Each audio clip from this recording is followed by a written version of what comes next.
ভূমিকা জীবন্ত রংধনু। কল্পনা করুন আপনি একটি শান্ত বনের মধ্য দিয়ে হাঁটছেন এবং হঠাৎ নিয়ন রঙের একটি জীবন্ত ছটা আপনার চোখের সামনে দিয়ে চলে গেল। শরীরের চেয়েও লম্বা লেজ আর সোনালি, গাঢ় লাল এবং ঝিলমিলে নীল রঙে রাঙানো এই পাখিটিকে দেখলে মনে হয় যেন কোনো শিল্পীর তুলিতে আঁথা। সবাইকে হ্যালো, এমএমএস ফ্লিক্সে আপনাদের আবারও স্বাগতম।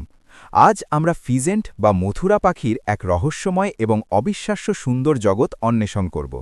তাদের উড়ার অদ্ভুত ক্ষমতা থেকে শুরু করে তীব্র প্রতিদ্বন্দ্বিতা পর্যন্ত বনের এই রাজকীয় পাখিরা তাদের গ্ল্যামারাস পালকের নিচে অনেক রহস্য লুকিয়ে রাখে। চলুন বন্য এই জগতে প্রবেশ করা যাক।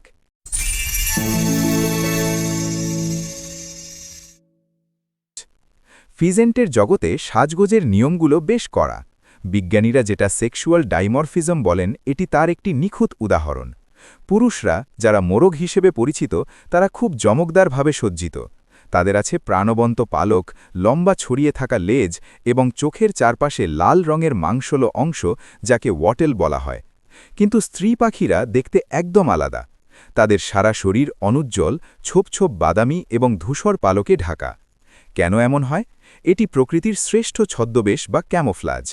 যেহেতু স্ত্রী ফিজেন্টরা মাটিতে বাসা বাঁধে, তাই শুকনো পাতা আর ঘাসের সাথে মিশে থাকাই হল শিয়াল বা বাজের মতো শিকারীদের হাত থেকে নিজের ডিমগুলোকে রক্ষা করার একমাত্র উপায়। বসন্ত এলেই শান্ত বন যেন একটি যুদ্ধক্ষেত্রে পরিণত হয়। পুরুষ ফিজেন্টরা তাদের এলাকা নিয়ে খুব সচেতন থাকে এবং স্ত্রী পাখিদের নিয়ে একটি দল বা হারেম তৈরি করে।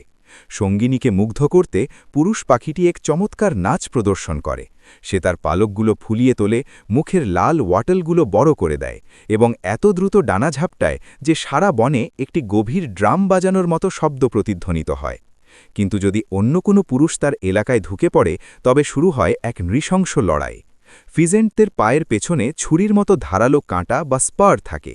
তারা বাতাসে লাফিয়ে ওঠে এবং একে অপরকে আঘাত করতে থাকে যতক্ষণ না দুর্বল পাখিটি হার মেনে পালিয়ে যায়। ফিজেন্টরা বেশ ভারী পাখি, তাই তারা ওড়ার চেয়ে হাঁটতে বা দৌড়াতে বেশি পছন্দ করে। আসলে তারা ঘণ্টায় 10 মাইল বেগে দৌড়াতে পারে। তারা সারাদিন বনের মাটিতে খাবার খুঁজে বেড়ায়। তাদের শক্তিশালী ঠোঁট দিয়ে মাটি খুঁড়ে বীজ, বেরি এবং পোকামাকড় খায়। কিন্তু বিপদ দেখলেই তাদের কাছে একটি দুর্দান্ত পালানোর পরিকল্পনা থাকে। দৌড়ানোর বদলে তারা ফ্লাশিং নামক এক পদ্ধতি ব্যবহার করে।